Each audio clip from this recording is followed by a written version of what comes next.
Oh, sorry, folks. Here we go.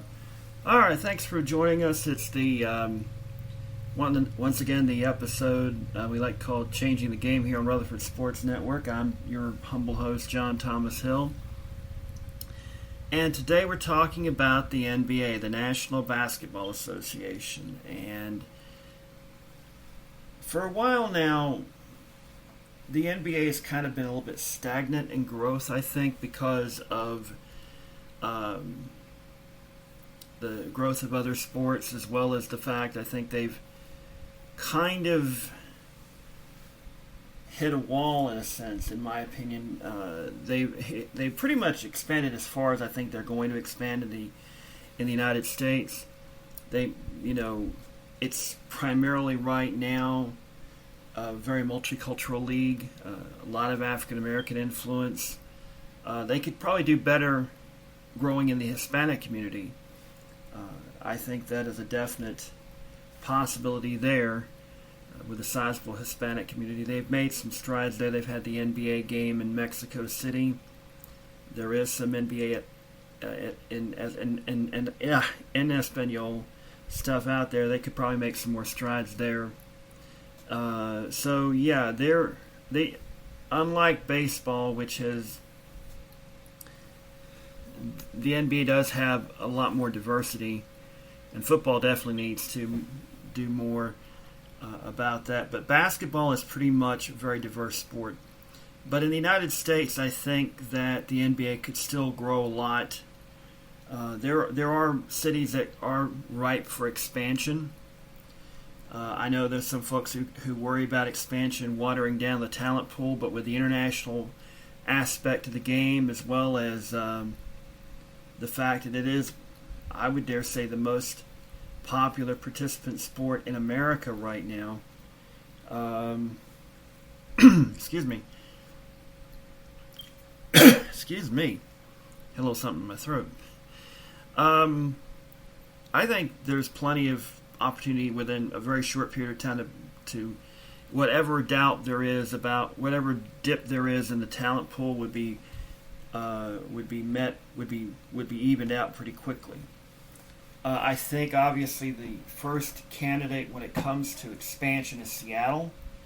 There is a group right now that is active in trying to bring back the Sonics. Obviously, the fact that the Seattle area will be getting an NHL team in the next year or two is a very key part of that. There's going to be a new arena that will be more to the liking of a potential NBA owner. You have a tremendous area up there, very well populated. You're going to have an automatic rivalry with Portland. I think there are probably owners of Portland don't really want to see a Seattle team come back, but the truth of the matter is the Portland market would love to see that rekindled rivalry with Seattle in more than just soccer. There's also St. Louis. If you have ever heard of the story about the Spirits of St. Louis, for a long time that the owners of the ABA team were getting payments from the NBA for the fact that they were not brought into the NBA when the ABA and NBA merged.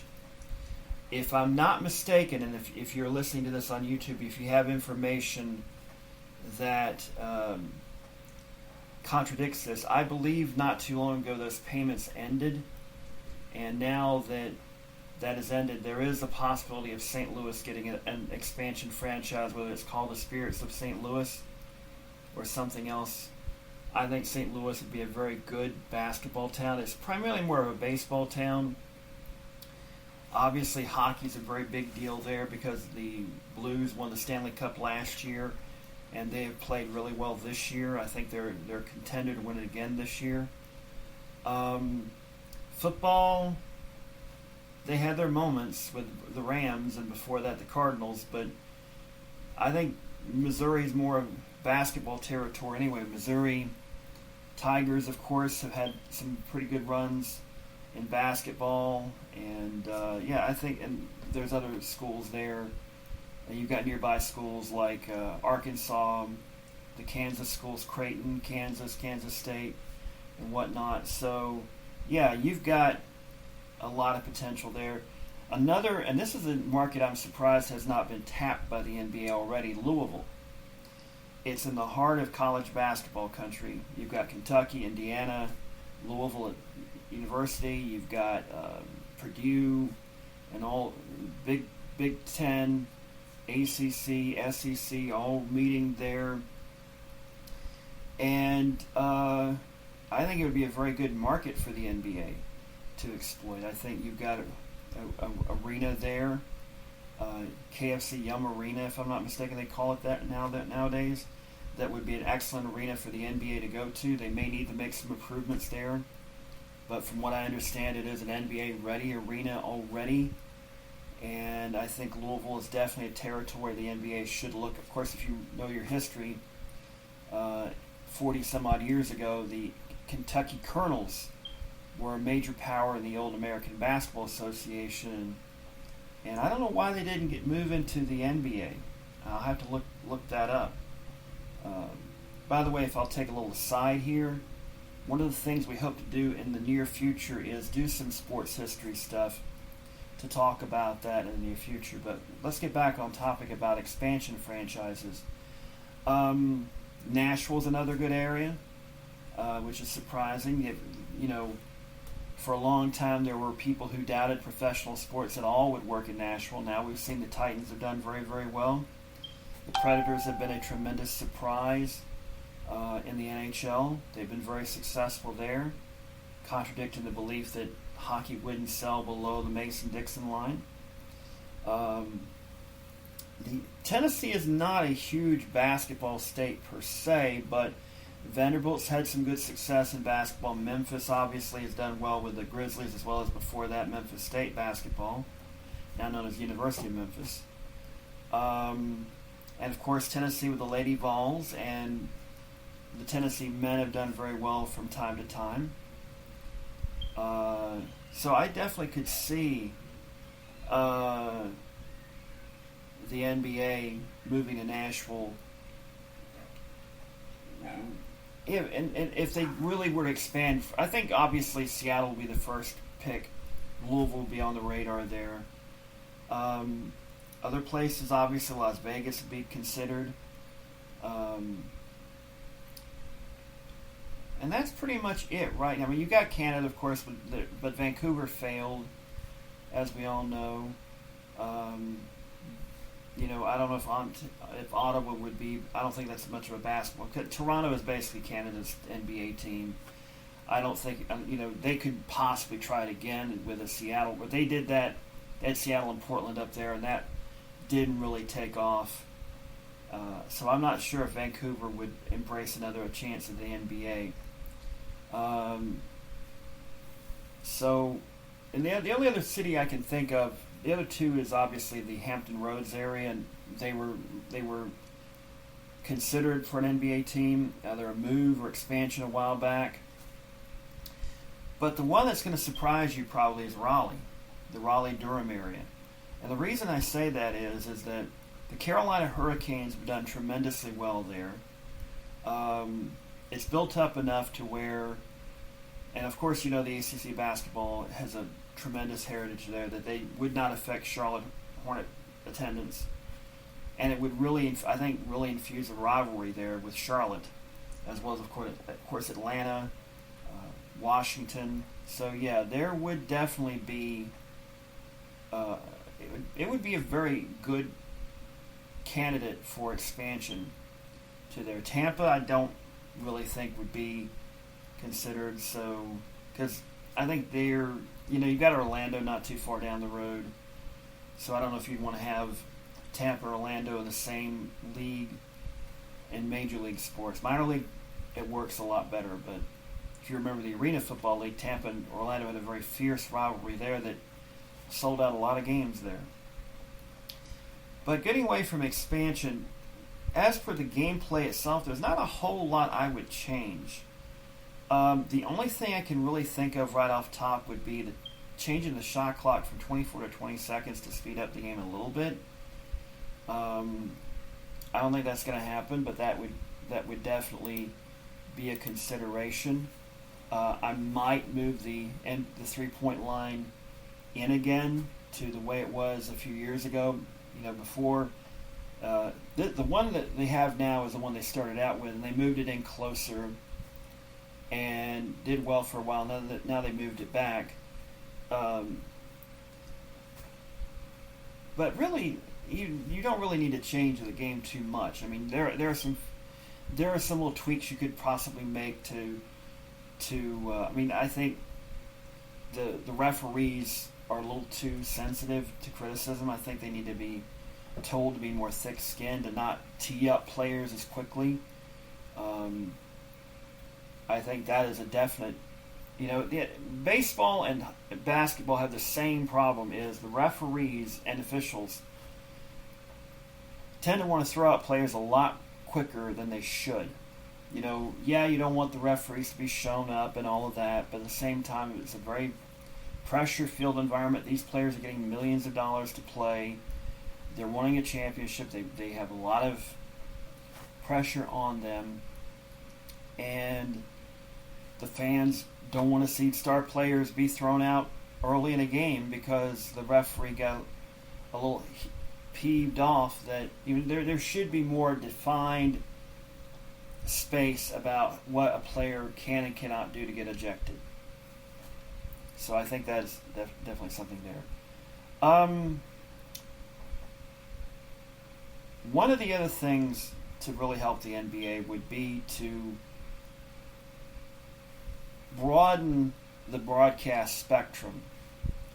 Right now, the TV partners are ESPN. National TV partners are ESPN and TNT Sports. And they've done a very good job. Obviously, their coverage has been tremendously well received. ESPN. The problem with ESPN is it's not so much as it is now because they don't have they've changed this a little bit. They're better at it than they used to be. But for a time, it seemed like the NBA was just another sport. The NFL, at one time they had all 4 major sports on their network, and then they let the NHL contract go because they couldn't afford to pay what the NHL wanted about 15 years ago. So they let them go to focus on the big 3, so to speak. But the truth of the matter is ESPN is really stressed right now because and a lot of it's because of cord cutters. A lot of people aren't wanting to pay the outrageous prices that cable and satellite companies want for their service. ESPN, I think, if I checked, it was like, even if you don't even watch a second of ESPN programming on your cable and satellite bill, you're doling out $6.50 to $7 a month for rights fees for ESPN to air on their networks on your cable system. So you're paying $7 a month for a service that you may or may not even use. And since cable and satellite services aren't a la carte, you can't simply opt out of getting those networks to save a little extra money. So people have been cutting cords. They're going more to Roku and Fire TV and using other avenues to get their cable and TV, get their live TV fix. So ESPN may not be as tempting a partner as it once was. You still want to get them involved, but you may want to broaden the spectrum a bit. So who would possibly be a likely candidate? NBC, I think, would be the obvious favorite because they've had it recently. They had it from 91 to 2002. They were well praised for their coverage. And I think they've been outstanding for a very long time in the NFL. I think that bringing them back into the fold would do tremendously. CBS, you're running the same problem with ESPN. CBS is the NFL. They have college basketball, college football. And while they would be opened up for business in the spring, especially now since the NBA looks like they're going to change the schedule to December to July or August, that would give more flexibility for NBC to devote more time to the NBA. CBS, though, has golf. I mean, CBS has the same deal with NBC. NBC, they've got spring. They only do is mainly golf and a few other sports, but they don't have neither one of them has baseball. That's a Fox only deal. And NHL is on NBC, but they could always shift those games to their cable, and it's NBC Sportsnet or USA or whatnot, and people would be more than happy. I think that's coming in the next rights deal. I think the streaming services are not quite ready yet, I may be wrong, to bid for especially after this pandemic. I don't think they're going to have the cash to want to bid for live sports just yet. I think the networks would want to keep the streaming services out. I think the streaming services will want to continue to make the dramas and comedies that people look for instead of going for live sports right off the bat. So I think had it not been for the pandemic, I think you would have seen YouTube and Hulu and Netflix and Amazon Prime, among others, as a potential candidate for NBA basketball, as well as other sports rights as well. But with the pandemic, I think that's going to cut back a bit because the rights fees, I think, are going to basically flatline, maybe go up a little bit instead of the huge jumps that we've seen in recent years. And Fox, I think, is going to be very cautious because they paid a lot of money to the WWE for their programming. They're not getting the results because of the pandemic that they had expected. And I think that will make them kind of... And plus, I think they've got to worry more about the NFL and Major League Baseball than they do keeping those two sports than possibly acquiring the NBA. So with those rights fees, obviously another consideration is local regional sports networks, and that pretty much will situate itself. A lot of teams are potentially going to get into the idea of creating their own sports network or having more of a share in the local sports networks. So it's going to be interesting to see how that goes along.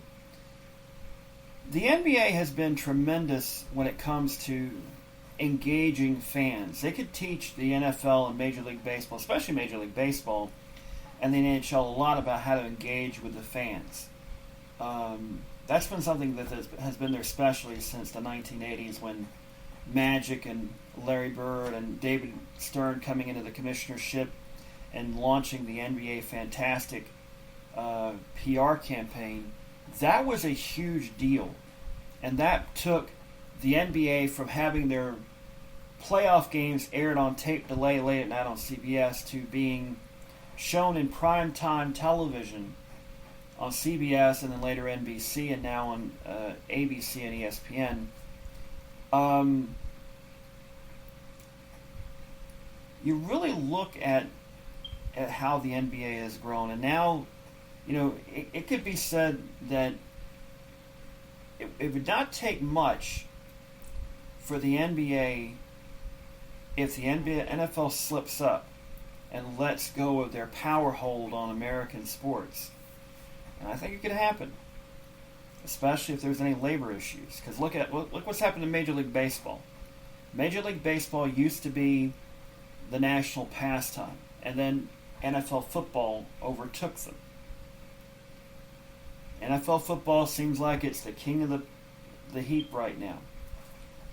Well, basketball has grown leaps and bounds in the last 40 years. And for those of us who are old enough, you remember the NBA was not on the radar of most people unless you lived in a major city.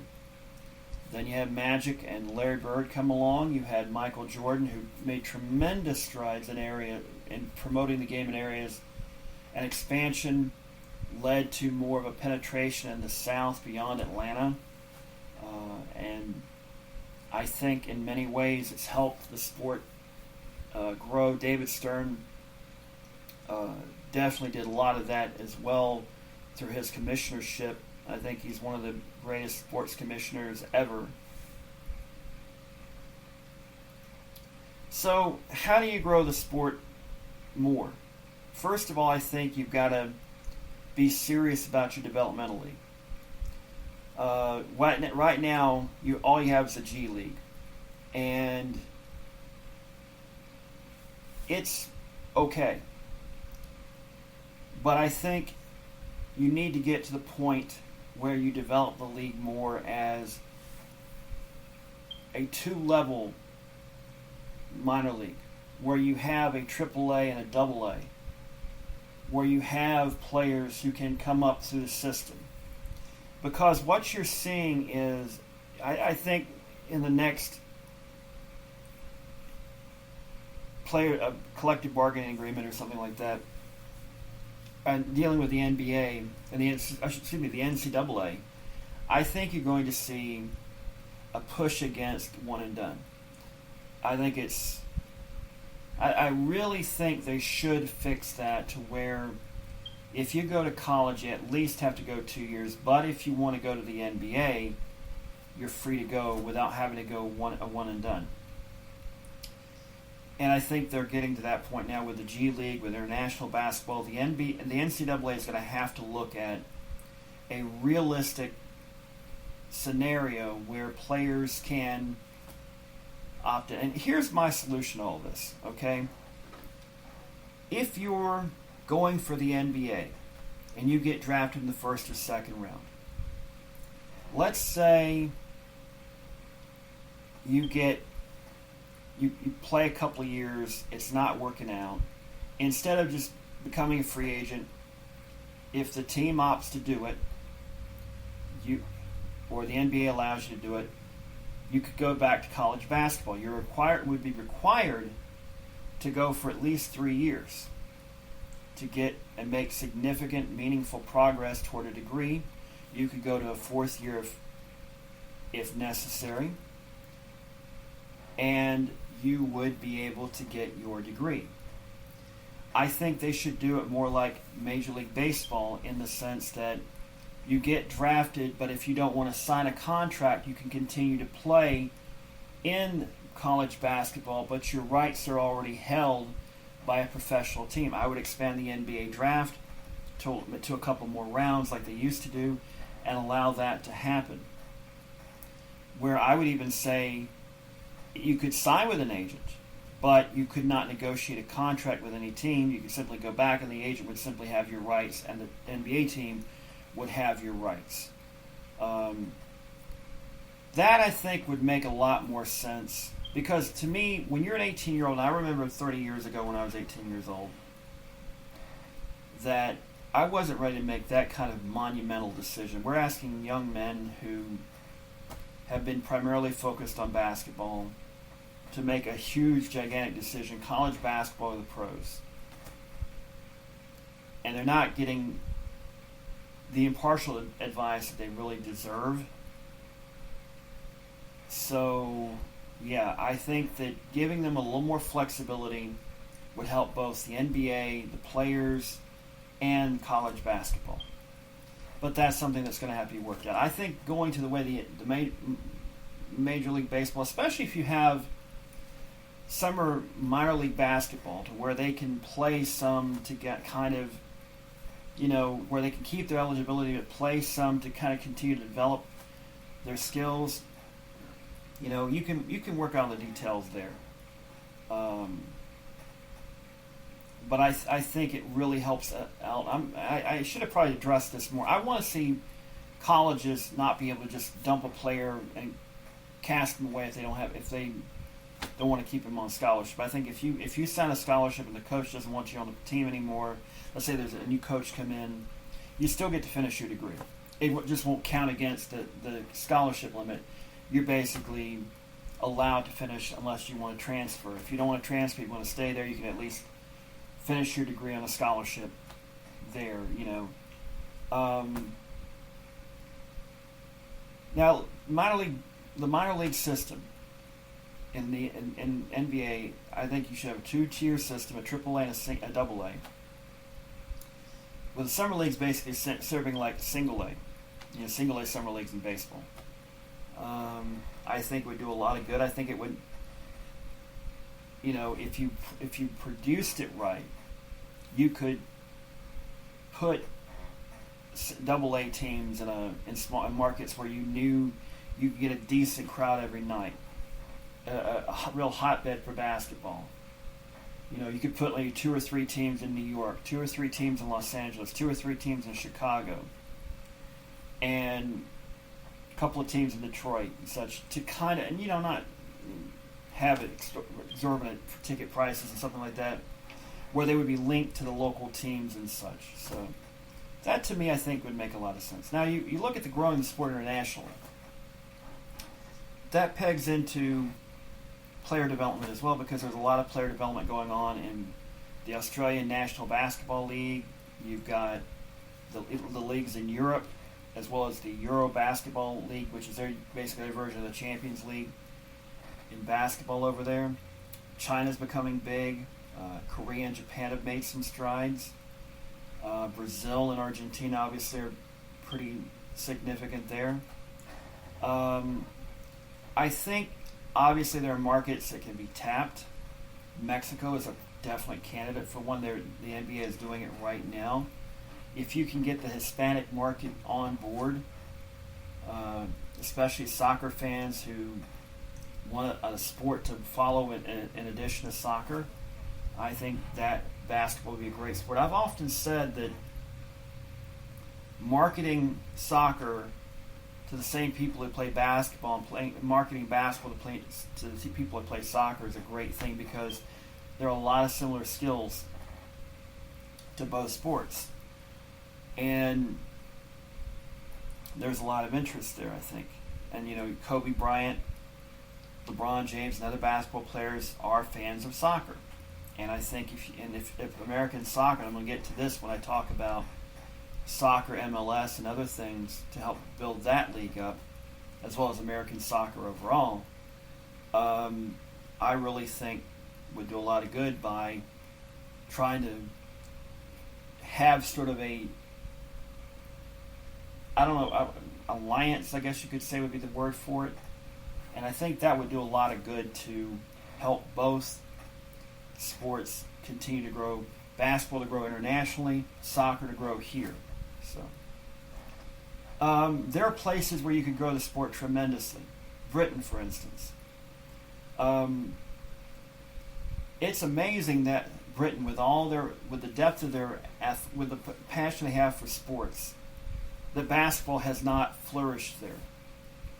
I mean, I'm not expecting it to be like Australia and such, where they have a professional league that's actually doing pretty good.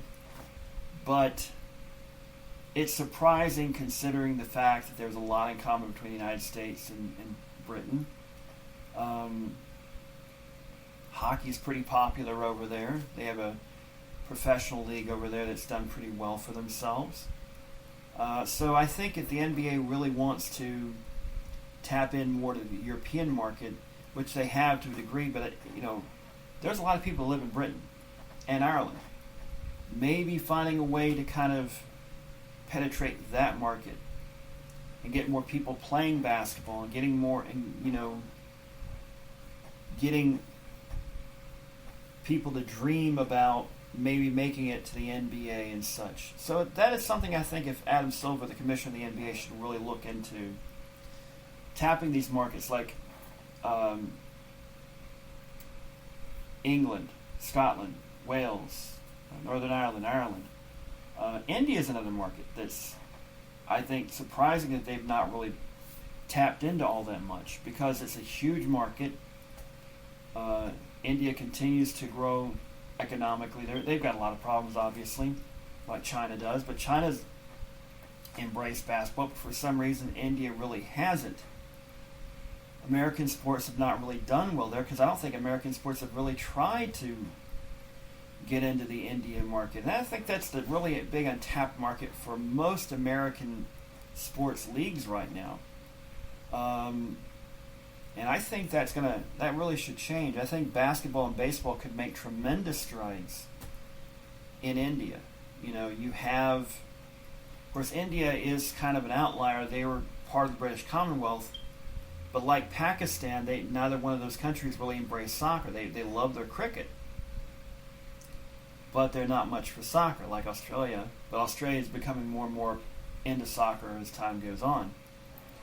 But India and Pakistan, neither one like rugby either. So that's a British Commonwealth traditional sport, and they love their cricket. That's about it. So there's a potential there to get into India and Pakistan.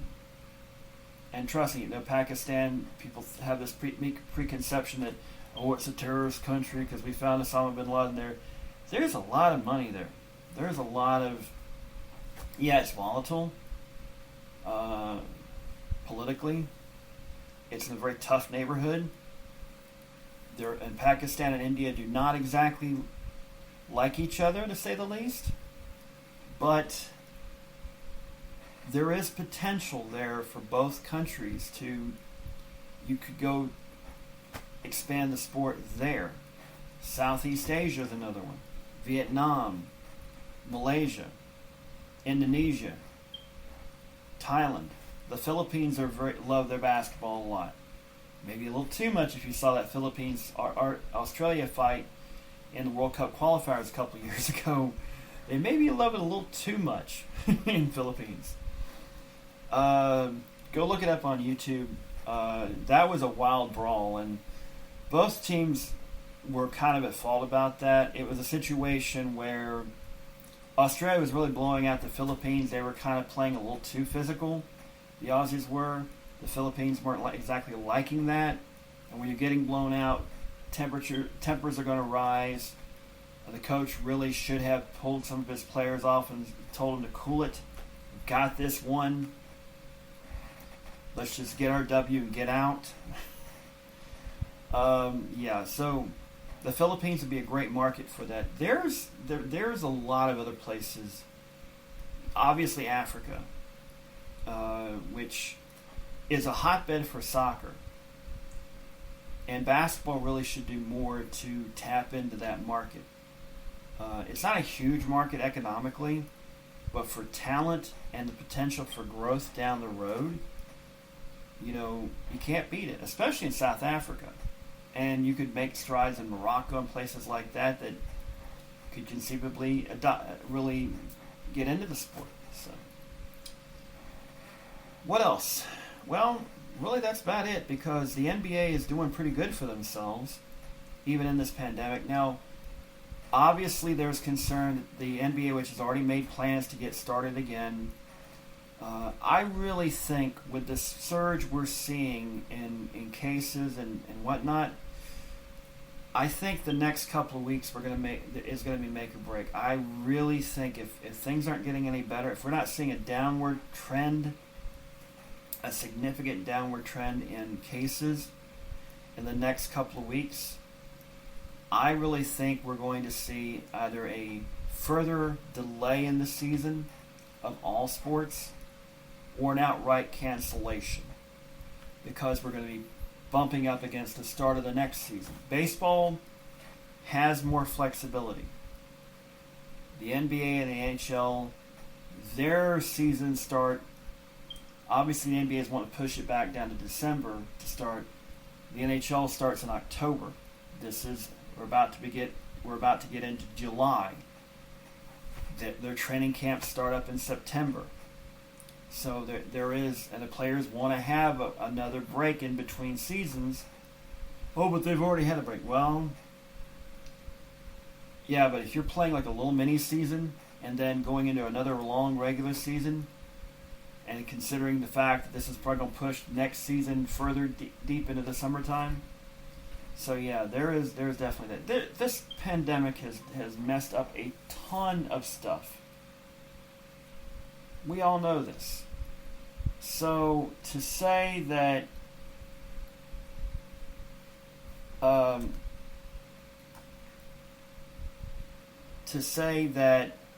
this pandemic has thrown a monkey wrench into a lot of things is an understatement. So yeah, to say that this has changed the game is an understatement, because it's something that could very well fundamentally change world society, world perspectives, it may very well be sports never recover from this because people move on to other pursuits and such. That is a definite possibility. It won't completely kill off sports, but it may within the next decade, if people feel like, well, I'm not going to pay this much to go to an NBA game. I'm going to watch soccer. I'm going to watch lacrosse. I'm going to watch hockey or something else. Or I'm not going to watch sports at all. There's a lot of competition out there in the entertainment. And let's face it, sports is entertainment. So with all that competition, there's not a whole lot. Only a finite amount of money. So yeah. Well, I want to thank you for tuning in. I'm going to be recording the NHL one immediately after this, so stay tuned for that.